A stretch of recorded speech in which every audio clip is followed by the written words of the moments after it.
Ambani news ಟಿವಿಗೆ ಸ್ವಾಗತ. ಪ್ರತಿದಿನ ನ್ಯೂಸ್ ಅಪ್ಡೇಟ್ಗಾಗಿ ಸಬ್ಸ್ಕ್ರೈಬ್ ಮಾಡಿ. ಅಂಬಾನಿ ನ್ಯೂಸ್ ಟಿವಿ ವೀಕ್ಷಕರಿಗೆ ನಮಸ್ಕಾರ. ಚಿಂತಾಮಣಿ ನಗರದಲ್ಲಿ ಸಂಚಾರಿ ನಿಯಮ ಉಲ್ಲಂಘಿಸುವವರಿಗೆ ಪೊಲೀಸರು ಖಡಕ್ ಬಿಸಿ ಮುಟ್ಟಿಸಿದ್ದಾರೆ. ಹೌದು, ನಗರದಲ್ಲಿ ಮಂಗಳವಾರ ಭರ್ಜರಿ ಕಾರ್ಯಾಚರಣೆಗೆ ಇಳಿದ ಪೊಲೀಸರು ದಾಖಲೆಗಳಿಲ್ಲದ ಆಟೋಗಳು ಹಾಗೂ ಹೆಲ್ಮೆಟ್ ಧರಿಸದ ಬೈಕ್ ಸವಾರರನ್ನು ತಡೆದು ತೀವ್ರ ತಪಾಸಣೆ ನಡೆಸಿದ್ದಾರೆ. ಈ ವೇಳೆ ನಿಯಮ ಮೀರಿ ಸಂಚರಿಸುತ್ತಿದ್ದ ಸುಮಾರು 50ಕ್ಕೂ ಹೆಚ್ಚು ಬೈಕ್ ಹಾಗೂ 5 ಆಟೋಗಳನ್ನು ವಶಪಡಿಸಿಕೊಂಡು ಭಾರಿ ದಂಡ ವಿಧಿಸಿದ್ದಾರೆ. ನಗರದ ಪ್ರಮುಖ ರಸ್ತೆಗಳಲ್ಲಿ ನಗರ ಠಾಣೆಯ ಇನ್ಸ್ಪೆಕ್ಟರ್ ವಿಜಿಕುಮಾರ್ ನೇತೃತ್ವದಲ್ಲಿ ಸಬ್ ಇನ್ಸ್ಪೆಕ್ಟರ್ ರಮೇಶ್ ಪ್ರಕಾಶ್ ಹಾಗೂ ಸಹಾಯಕ police sub inspector Sanjeeva Pujara ಸೇರಿದಂತೆ ಪೊಲೀಸ್ ಸಿಬ್ಬಂದಿಯ ತಂಡಗಳು ಬೃಹತ್ ಕಾರ್ಯಾಚರಣೆ ನಡೆಸಿದವು. ಪ್ರತಿಯೊಂದು ಬೈಕ್ ಮತ್ತು ಆಟೋಗಳನ್ನು ತಡೆದು ಆರ್ಸಿ, ವಿಮೆ ಹಾಗೂ ಚಾಲನಾ ಪರವಾನಗಿಯನ್ನು ಪರಿಶೀಲಿಸಲಾಯಿತು. ಸೂಕ್ತ ದಾಖಲೆಗಳಿಲ್ಲದ ವಾಹನಗಳನ್ನು ವಶಕ್ಕೆ ಪಡೆದು ನಗರ ಠಾಣೆಯ ಮುಂದೆ ತಂದು ನಿಲ್ಲಿಸಲಾಗಿತ್ತು. ಸವಾರರಿಗೆ ಮೊದಲ ಬಾರಿಗೆ ದಂಡ ವಿಧಿಸುವುದರ ಜೊತೆಗೆ ಪೊಲೀಸ್ ಅಧಿಕಾರಿಗಳು ಖಡಕ್ ವಾರ್ನಿಂಗ್ ನೀಡಿದ್ದಾರೆ. ಇದೇ ವೇಳೆ ಮಾತನಾಡಿದ ಅಧಿಕಾರಿಗಳು ಸಾರ್ವಜನಿಕರಿಗೆ ಕಟ್ಟುನಿಟ್ಟಿನ ಎಚ್ಚರಿಕೆಗಳನ್ನು ನೀಡಿದ್ದಾರೆ. 18 ವರ್ಷ ತುಂಬದ ಅಪ್ರಾಪ್ತ ಮಕ್ಕಳಿಗೆ ಬೈಕ್ ನೀಡಿದರೆ ಪೋಷಕರ ವಿರುದ್ಧವೇ ಕಠಿಣ ಕಾನೂನು ಕ್ರಮ ಕೈಗೊಳ್ಳಲಾಗುವುದು. ಆಟೋ ಚಾಲಕರು ಕಡ್ಡಾಯವಾಗಿ ಸಮವಸ್ತ್ರ ಧರಿಸಬೇಕು ಹಾಗೂ ಸೂಕ್ತ ವಿಮೆ ಮತ್ತು ದಾಖಲೆಗಳನ್ನು ಹೊಂದಿರಬೇಕು.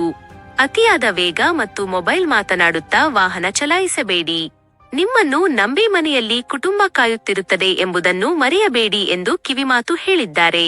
ಪೊಲೀಸರ ಈ ಭರ್ಜರಿ ಕಾರ್ಯಾಚರಣೆಗೆ ಚಿಂತಾಮಣಿ ಸಾರ್ವಜನಿಕರಿಂದ ಭಾರೀ ಶ್ಲಾಘನೆ ವ್ಯಕ್ತವಾಗಿದೆ. ಆದರೆ ಇದೇ ವೇಳೆ ಸಾರ್ವಜನಿಕರು ಒಂದು ಪ್ರಮುಖ ಒತ್ತಾಯವನ್ನು ಮಾಡಿದ್ದಾರೆ. ಈ ಕಾರ್ಯಾಚರಣೆ ಕೇವಲ ಅಮಾವಾಸ್ಯೆ, ಹುಣ್ಣಿಮೆಯಂತೆ ಕಾಟಾಚಾರಕ್ಕೆ ನಡೆಯಬಾರದು. ಸಂಚಾರ ನಿಯಮಗಳು ಸದಾ ಪಾಲನೆಯಾಗಬೇಕಾದರೆ ಪೊಲೀಸರ ಈ ಕಾರ್ಯಾಚರಣೆ ನಿರಂತರವಾಗಿ ನಡೆಯಬೇಕು ಎಂದು ಸಾರ್ವಜನಿಕರು ಅಭಿಪ್ರಾಯಪಟ್ಟಿದ್ದಾರೆ. ಸಬ್ಸ್ಕ್ರೈಬ್ ಮಾಡಿ, ಸಪೋರ್ಟ್ ಮಾಡಿ.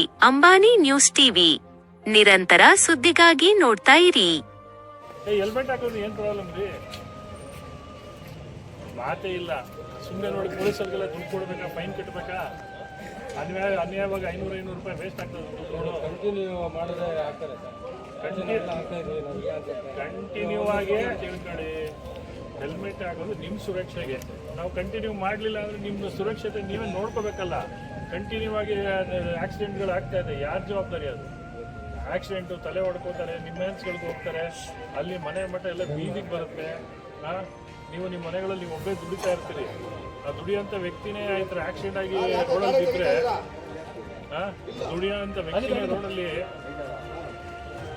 ದುಡಿಯೋಂಥ ವ್ಯಕ್ತಿನೇ ರೋಡಲ್ಲಿ ಬಿದ್ದು ಅಪಘಾತ ಹೊಂದಿದ್ರೆ ಮತ್ತಿನ್ನು ಸುರಕ್ಷತೆ ಏನು? ಪೊಲೀಸವರು ಒಂದಿನ ಹೇಳಿದ್ರು ಹೌದಪ್ಪ, ನಮ್ಮ ಏನಕ್ಕೆ ಹೇಳ್ತಾರೆ ಪೊಲೀಸವರು? ಅಲ್ಲಪ್ಪ, ನೀವು ಹೆಲ್ಮೆಟ್ ಹಾಕೊಂಡು ಹೋಗದಿದ್ರೆ ಪೊಲೀಸವ್ರಿಗೆ ಏನೋ ಕಷ್ಟ ಆಗುತ್ತಾ? ನಿಮ್ಗೆ ಒಳ್ಳೇದಕ್ಕೆ ರೀ. ನಿಮ್ಮ ಮನೆಗಳಲ್ಲಿ ಕಷ್ಟ ಸುಖ ಇರ್ತದೆ. ಇದು ಅದ್ರ ಜೊತೆಗೆ ಏನೋ ಒಂದು ಯಾರು ಬಂದ ಗುದ್ದದ ಏನೋ ತೊಂದರೆ ಆದರೆ ಯಾರು ಜವಾಬ್ದಾರಿ ಆಗ್ತಾರೆ? ಹಾಗಾಗಿ ನೀವು ಪದೇ ಪದೇ ಹೇಳ್ತಾ ಇದ್ವಿ ಹೆಲ್ಮೆಟ್ ಹಾಕೊಳ್ಳಪ್ಪ, ಹೆಲ್ಮೆಟ್ ಹಾಕೊಳ್ಳ. ಪೊಲೀಸರು ಕೇಸ್ ಹಾಕ್ತಿಲ್ಲ, ನಾನು ಹೆಲ್ಮೆಟ್ ಹಾಕಲ್ಲ. ಇದು ಯಾವ ಅರ್ಥ ಇದು? ಪೊಲೀಸರು ಕೇಸ್ ಹಾಕ್ಲಿ ಆಗ್ತಾ ಇರಲಿ, ನನ್ನ ಮೈ, ನನ್ನ ತಲೆ, ನನ್ನ ಆರೋಗ್ಯ ಇದನ್ನು ತಾವು ಸರಿಯಾಗಿ ನೋಡ್ಕೋಬೇಕು. ಅದನ್ನು ಬಿಟ್ಟು ಪೊಲೀಸವ್ರು ಕಾಯ್ಕೊಂಡಿದ್ರೆ ನಿಮ್ಗೆ ಗೊತ್ತಿಲ್ವಾ? ನಮ್ಮ ಚಿಂತಾಮಣಿ ನಗರದಲ್ಲೇ ಸಾಕಷ್ಟು ಅಪಘಾತಗಳಾಗ್ತಿದೆ, ಜನ ಸಾಯ್ತಾ ಇದ್ದಾರೆ, ಜನ ಹಾಸ್ಪಿಟ್ಲಿಗೆ ಸೇರ್ತಾ ಇದ್ದಾರೆ. ನಾವು ಪೊಲೀಸರಾದ್ರು ತುಂಬ ಎಲ್ಲ ಥರ ಅರಿವು ಮೂಡಿಸ್ತೀವಿ. ನೋಡ್ರಪ್ಪ, ತುಂಬ ಆಕ್ಸಿಡೆಂಟ್ಗಳಿದೆ, ಸ್ಕಿಡ್ ಆಗಿ ಬೀಳ್ತಾರೆ, ಇನ್ನೊಂದು ಬೀಳ್ತಾರೆ, ನಿಮ್ಮ ಆರೋಗ್ಯ ಮುಖ್ಯ ಅಂತ ನಿಮ್ಗೆ ಹೇಳ್ತಾ ಇದ್ದೀವಿ. ದಯವಿಟ್ಟು ಹೆಲ್ಮೆಟ್ಗಳು ಹಾಕ್ಕೊಳ್ಳಿ. ಅಟ್ಲೀಸ್ಟು ಬೇರೆ ಕೈ ಮೈ ಆದರೆ ಹಿಂಗೆ ತೋರಿಸ್ಕೋಬೋದು. ತಲೆಗೆ ಏಟಾದರೆ ತುಂಬ ಕಷ್ಟ ಇದೆ. ತಾಲೂಕು ಸರ್ಕಲಲ್ಲಿ ಅವ್ನು ಹೆಲ್ಮೆಟ್ ಹಾಕಿಲ್ಲ, ಸ್ಕಿಡ್ ಆಗಿ ಬಿದ್ದ, ತಲೆ ಹೊಡೆದೋಯ್ತು, ಹೋಗಿ ಹಾಸ್ಪಿಟಲ್ ಇದ್ದಾನೆ. ಈಗ ಹಾಸ್ಪಿಟಲ್ ಇದ್ದಾನೆ. ಅವ್ರ ಮನೆಗೆ ಯಾರಾಗ್ತಾರೆ? ಈಗಿನ ಕಾಲದಲ್ಲಿ ವೈದ್ಯಕೀಯ ಚಿಕಿತ್ಸೆನೂ ತುಂಬ ಕಾಸ್ಟ್ಲಿ ಇದೆ, ಲಕ್ಷಗಳು ಬೇಕಾಗ್ತದೆ. ಅಂಥದ್ರಲ್ಲಿ 500 ರೂಪಾಯಿದು ಒಂದು ಹೆಲ್ಮೆಟ್ ಸರಿಯಾಗಿ ಹಾಕೊಂಡು ಹೋಗ್ಬಿಟ್ರೆ ನೀವು ಕಾಪಾಡ್ಕೊಂಡ್ಬಿಡ್ತೀರ.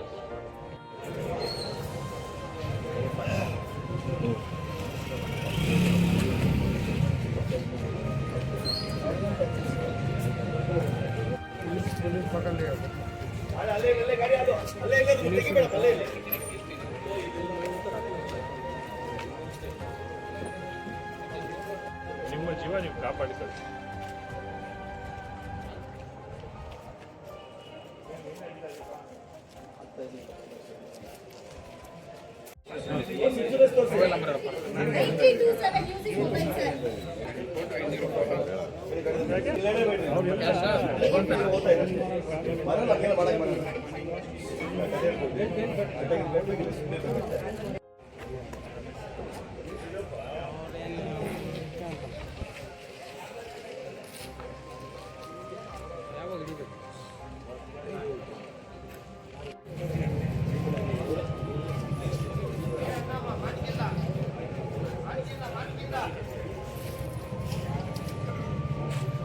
ಇಂಜಿನಿಯರ್ಸ್ ಹೇಳಿದ್ರೆ ಡಬಲ್ ಕಟ್ಟಬೇಕು, ಸ್ಯಾಲರಿ ಇರುತ್ತೆ ಅಂತ ಡಬಲ್ ಕಟ್ಟಿ.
ಹೆಲ್ಮೆಟ್ ಹಾಕೋದು ಏನು ಪ್ರಾಬ್ಲಮ್ ರೀ? ಮಾತೇ ಇಲ್ಲ. ಸುಮ್ಮನೆ ನೋಡಿ ಪೊಲೀಸರಿಗೆಲ್ಲ ದುಡ್ಡು ಕೊಡ್ಬೇಕಾ, ಫೈನ್ ಕಟ್ಟಬೇಕಾ? ಅನ್ಯಾಯವಾಗಿ 500 ರೂಪಾಯಿ ವೇಸ್ಟ್ ಆಗ್ತದೆ. ಕಂಟಿನ್ಯೂ ಮಾಡಿದ್ರೆ ಆಗ್ತಾರೆ ಕಂಟಿನ್ಯೂ ಆಗಿ ತಿಳ್ಕೊಳ್ಳಿ. ಹೆಲ್ಮೆಟ್ ಹಾಕೋದು ನಿಮ್ಮ ಸುರಕ್ಷೆಗೆ. ನಾವು ಕಂಟಿನ್ಯೂ ಮಾಡಲಿಲ್ಲ ಅಂದರೆ ನಿಮ್ಮ ಸುರಕ್ಷತೆ ನೀವೇ ನೋಡ್ಕೋಬೇಕಲ್ಲ. ಕಂಟಿನ್ಯೂ ಆಗಿ ಆಕ್ಸಿಡೆಂಟ್ಗಳು ಆಗ್ತಾ ಇದೆ, ಯಾರ ಜವಾಬ್ದಾರಿ ಅದು? ಆಕ್ಸಿಡೆಂಟು, ತಲೆ ಹೊಡ್ಕೋತಾರೆ, ನಿಮ್ಮ ಹೆನ್ಸ್ಗಳಿಗೆ ಹೋಗ್ತಾರೆ, ಅಲ್ಲಿ ಮನೆ ಮಠ ಎಲ್ಲ ಬೀದಿಗೆ ಬರುತ್ತೆ. ನೀವು ನಿಮ್ಮ ಮನೆಗಳಲ್ಲಿ ನೀವು ಒಬ್ಬರೇ ದುಡಿತಾ ಇರ್ತೀರಿ. ಆ ದುಡಿಯೋಂಥ ವ್ಯಕ್ತಿನೇ ಈ ಥರ ಆಕ್ಸಿಡೆಂಟ್ ಆಗಿ ರೋಡಲ್ಲಿ ಬಿದ್ದರೆ,